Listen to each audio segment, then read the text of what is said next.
കറണ്ടൊക്കെ വന്നൊരു കാലമാണ്. സ്വാഭാവികമായിട്ട് അത് വളരെ എക്സ്പെൻസീവാണ്. ഒരു വീട്ടിലിങ്ങനെ മീറ്റർ റീഡിങ്ങിന് വന്നാൽ ചെറുപ്പക്കാരൻ്റെ പിടുത്തം കിട്ടുന്നുണ്ട്. വളരെ കുറച്ച് യൂണിറ്റാണ് അവരോട് ഉപയോഗിക്കുന്നത്. അപ്പോൾ അവരോട് ഇയാൾ ചോദിക്കുന്നുണ്ട്, നിങ്ങൾ ആവശ്യമുള്ള കറണ്ട് ഉപയോഗിക്കുന്നുണ്ടോ? വീട്ടമ്മ കൊടുക്കുന്ന ഉത്തരവ് ഇതാണ്, ആവശ്യമുള്ള കറണ്ട് ഉപയോഗിക്കുന്നുണ്ട് എന്ന് വെച്ചാൽ ആവശ്യമുള്ളത് മാത്രം. എന്താണ് ഈ ആവശ്യമുള്ളത് മാത്രം എന്ന് പറയുന്നതിൻ്റെ അർത്ഥം? അന്തിയിൽ ഇരുട്ടാകുമ്പോൾ ഒരു സ്വിച്ച് ഇടും, ഒരു ബൾബ് തെളിയും, അതിൻ്റെ വെട്ടത്തിൽ ഒരു മെഴുതിരിയും തീപ്പെട്ടിയും കണ്ടുപിടിക്കും, അത് തെളിക്കും, ഈ പറഞ്ഞ ലൈറ്റ് ഓഫ് ചെയ്യും. ഫലിതമുള്ളൊരു കഥയല്ലേ.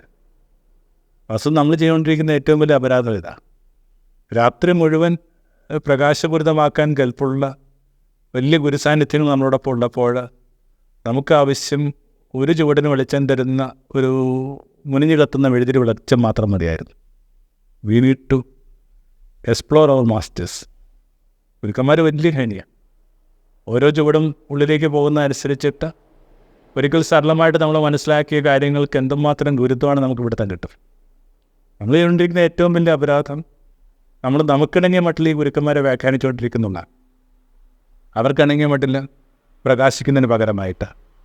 ഒരിക്കലും ഈ നാരായണ ഗുരുദേവനുമൊക്കെ ആയിട്ട് ബന്ധപ്പെട്ട് കേട്ടുള്ള ഒരു സംഭവമാണ്, ഇങ്ങനെ അദ്ദേഹത്തിൻ്റെ പാഠങ്ങൾക്ക് ഇങ്ങനെ വ്യാഖ്യാനം എഴുതാനായിട്ട് കുമാരനാശൻ തീരുമാനിക്കുക. വലിയ കവിയാണ്, പണ്ഡിതനുമാണ്. ആ വിവരം അറിയുമ്പോൾ ഈ നാരായണഗുരു പറയുന്നൊരു കാര്യമുണ്ട്, കുമാരു വൈക്കോല് കെട്ടാൻ വേണ്ടി വേറെ വള്ളി അന്വേഷിക്കുന്നു.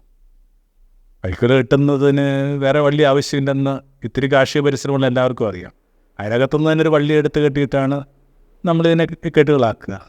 അപ്പോൾ നമ്മൾ നമുക്കിണങ്ങിയ മട്ടിൽ വ്യാഖ്യാനിക്കുന്നു പറയുന്ന ഒരു അപരാധമാണ് കാലാകാലങ്ങളായിട്ട് ചെയ്തുകൊണ്ടിരിക്കുന്നത്. അവർക്ക് ഇണങ്ങിയ മട്ടിൽ പ്രകാശിക്കുന്നതിന് പകരമായിട്ട്, അവർ വെച്ച് നീട്ടുന്ന വലിയ സ്വാതന്ത്ര്യത്തിലേക്ക് പ്രവേശിക്കുന്നതിന് പകരമായിട്ട് നമ്മളിങ്ങനെ ചെറിയ മനുഷ്യരായിട്ട് കുരുങ്ങി ജീവിക്കുക. എന്ത് ലളിതമായിട്ടാണ് നമ്മൾ ചില കാര്യങ്ങളൊക്കെ വായിക്കുന്നത്. ഉദാഹരണത്തിനായിട്ട് യേശു പറഞ്ഞൊരു വാക്കുണ്ടല്ലോ, ആസ്ക്. പിന്നെ അതിൻ്റെ കൂടെ പറയുന്ന വാക്ക് സീക്ക്, നോക്ക്. ചോദിക്കുക, അന്വേഷിക്കുക, കണ്ടെത്തുക. നമ്മളിതെല്ലാം ആവശ്യങ്ങളുടെ പട്ടികയുമായിട്ട് ബന്ധപ്പെട്ടാണ് പറയുന്നത്. ആവശ്യങ്ങൾ ചോദിക്കുക, അതിന് തന്നെ നിരക്കുന്ന സപ്പോർട്ടീവായിട്ടുള്ള സ്റ്റേറ്റ്മെൻറ്റ്സ് ആയിട്ടുള്ള ബാക്കി രണ്ട് കാര്യങ്ങൾ നമ്മൾ കാണുന്നത്. സത്യം പറഞ്ഞാൽ ഇങ്ങനെ അഗാധമായിട്ടുള്ളൊരു സാധനയുടെ 3 സീരിയസ് ആയ സ്റ്റെപ്സായത്. ഒന്ന് ആസ്ക്, അതിങ്ങനെ ചോദ്യങ്ങൾ ചോദിക്കാനാണ് പറയുന്നത്, ഈ ആവശ്യങ്ങൾ അർത്ഥിക്കാൻ വേണ്ടിയല്ല. എന്നാണോ ജീവിതവുമായിട്ട് ബന്ധപ്പെട്ട് നിങ്ങൾ ഗൗരവമായ ചോദ്യങ്ങൾ ചോദിക്കുകയും അഭിമുഖീകരിക്കുകയും ചെയ്യുന്നത്, അന്നാണ് വാസ്തവങ്ങളുടെ ആന്തരിക സാധനയുടെ ഒന്നാമത്തെ ചുവട് ആരംഭിക്കുക. ഒരു സിദ്ധാർത്ഥനൊക്കെ എങ്ങനെയാണ് ബുദ്ധനാവുന്നത്? 3 ചെറിയ ചോദ്യങ്ങൾ കൊണ്ടാണ്. എനിക്ക് വയസ്സാവുമോ, എനിക്ക് മരിക്കുമോ, എനിക്കും രോഗാതുരത ഉണ്ടാവുമോ? ഈ ചെറിയ ചോദ്യങ്ങളിൽ നിന്നാണ് ഈ സിദ്ധാർത്ഥൻ എന്ന് പറഞ്ഞ ഒരാളുടെ സഞ്ചാരം ആരംഭിക്കുന്നത്. രണ്ടാമതായിട്ട് സീക്ക്. ശരിയായ ചോദ്യങ്ങൾ ചോദിച്ചു കഴിയുമ്പോൾ മാത്രമാണ് എന്താണ് അന്വേഷിക്കേണ്ടതിനെക്കുറിച്ച് നിങ്ങൾക്ക് കാര്യമായൊരു ധാരണ ഉണ്ടാവുക. ഒത്തിരി കാര്യങ്ങൾ ഒരാൾക്ക് അന്വേഷിക്കാൻ പറ്റത്തില്ല, അയാളുടെ നേരവും ഇല്ല. ഈ മുറിക്കകത്ത് ഒരു മുട്ടുസൂചി പോയി കഴിഞ്ഞാൽ ബാക്കി ഇതിനകത്ത് മുത്തുണ്ട് പവിഴമുണ്ടെന്ന് പറഞ്ഞിട്ട് കാര്യമൊന്നുമില്ല. നമ്മളത് മാത്രമാണ് സെർച്ച് ചെയ്യുന്നത്. അതുകൊണ്ടാണ് ഈ പൗലോസൊക്കെ പറയുന്നത്, അവനെ പ്രതി ബാക്കിയുള്ളതെല്ലാം ഞാൻ കുപ്പയായിട്ടെണ്ണി. അപ്പോൾ എന്താണ് നിങ്ങൾ അന്വേഷിക്കുന്നതിനെക്കുറിച്ച് വ്യക്തം ഉണ്ടാകുന്നില്ല. യേശു ഇത് കൃത്യമായിട്ട് ചോദിക്കുന്നുണ്ട്. കുറച്ച് പേർ അവനെ അനുഗമിക്കാനായിട്ട് തുടരുമ്പോഴും അവിടെ നിന്ന് അവരോട് ചോദിക്കുന്ന ആദ്യത്തെ ചോദ്യം ഇത് തന്നെയാണ്, നിങ്ങൾ എന്താണെങ്കിലും അന്വേഷിക്കുക. ഒരു ഗുരുവിൽ നിന്ന് നമ്മൾ എന്താ തിരയുന്നത്? ഞാൻ പലപ്പോഴും വിചാരിക്കാറുണ്ട്, ഈ പണം കൊടുത്ത് വാങ്ങാൻ പറ്റാത്ത എന്തെങ്കിലും ഒരു കാര്യം നിങ്ങൾക്ക് ഗുരുവിൽ നിന്ന് കണ്ടെത്താൻ പറ്റിയില്ലെങ്കിൽ നിങ്ങളുടെ ഗുരുവുമായി ബന്ധപ്പെട്ട എല്ലാ വ്യാപാരങ്ങൾക്കകത്തും ഒരു കഥയില്ല. അതിനോളം പൊള്ളയായിട്ടുള്ള, അതിനോളം ആഴമില്ലാത്തൊരു കഥ വേറെയില്ല. മൂന്നാമതായിട്ട് നോക്സ്. ശരിയായ ചോദ്യങ്ങൾ ചോദിക്കുക, എന്താണ് അന്വേഷിക്കേണ്ടതിനെക്കുറിച്ച് കൃത്യമായൊരു വ്യക്തത ഉണ്ടാവുക. അപ്പോൾ മൂന്നാമത്തെ ഒരു ഘട്ടം ആരംഭിക്കുന്ന നോക്ക്.